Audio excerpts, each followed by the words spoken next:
Olá pessoal, em primeiro lugar eu quero parabenizar a organização do evento e agradecer a oportunidade de falar com vocês, ainda que virtualmente, sobre um assunto que me interessa tanto, né, e que eu tenho pensado, discutido, trabalhado com os alunos há alguns anos.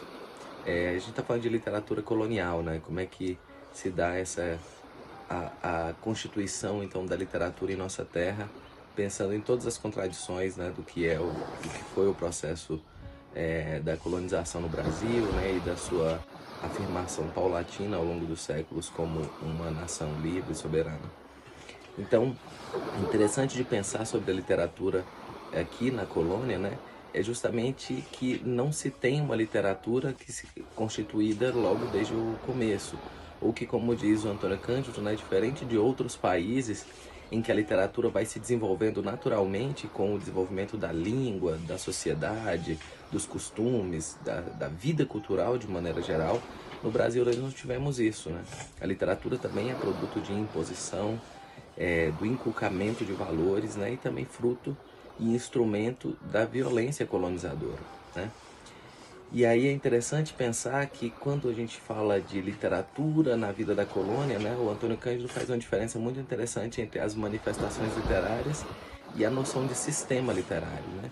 A noção de sistema literário pressupõe então que a literatura não é então uma coisa isolada, um texto que vive e que é guardado ali nas gavetas de alguns poucos, mas que a literatura também ela participa da vida social, ela também é um patrimônio e ela diz, né, sobre o homem na história, no seu tempo e no decurso, né, dessa narrativa que nós vamos construindo juntos.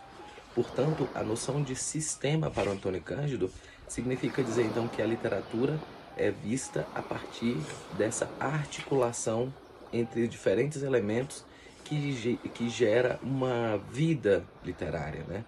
Então, ele vai desenvolver muito bem isso no livro Formação da Literatura Brasileira, mas eu vou ler aqui uma pequena definição que está nesse livrinho pequenininho chamado Iniciação à Literatura Brasileira, e ele diz o seguinte, né? Entendo por sistema literário a articulação dos elementos que constituem a atividade literária regular, obras produzidas por autores, formando um conjunto virtual e veículos que permitem o seu relacionamento, definindo uma vida literária. Públicos, restritos ou amplos, capazes de ler ou ouvir as obras, permitindo com isso que elas circulem e atuem. Tradição, que é o reconhecimento de obras e autores precedentes, funcionando como exemplo ou justificativa daquilo que se quer fazer, mesmo que seja para rejeitar. Isto é quando nós temos autores mais ou menos conscientes do seu papel, produzindo obras, né, significativas para a vida da comunidade, que são recebidos e lidos por um público leitor.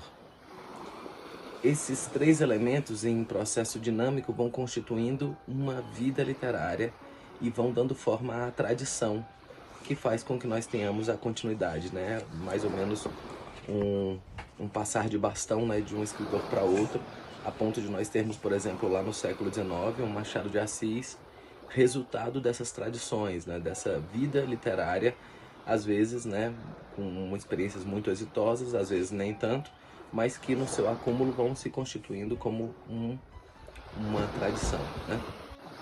E aí é interessante, gente, pensar um pouco essa lógica de sistema, né? Porque a gente começa a perceber, então, como é que se dava a literatura nesses primeiros anos de colonização, né? O Antônio Cândido também, nesse livrinho, vai dizer que durante o período do Barroco, por exemplo, em que nós temos basicamente Gregório de Matos e Padre Antônio Vieira produzindo, é como se eles fossem vagalumes numa noite densa. Eu gosto muito dessa metáfora, né? Porque ela mostra... ela nos ajuda a visualizar um pouco essa dificuldade, né, do que era também constituir, fazer literatura nesse país. vagalumes numa noite densa. Portanto, não havia um sistema literário constituído, né? Então ele vai chamar tudo isso de manifestações literárias. Não significa então que seja exatamente menos literatura. Significa dizer que essa produção não estava articulada a um sistema que conjugasse autores, obras e público, dando origem a essa lógica de uma tradição.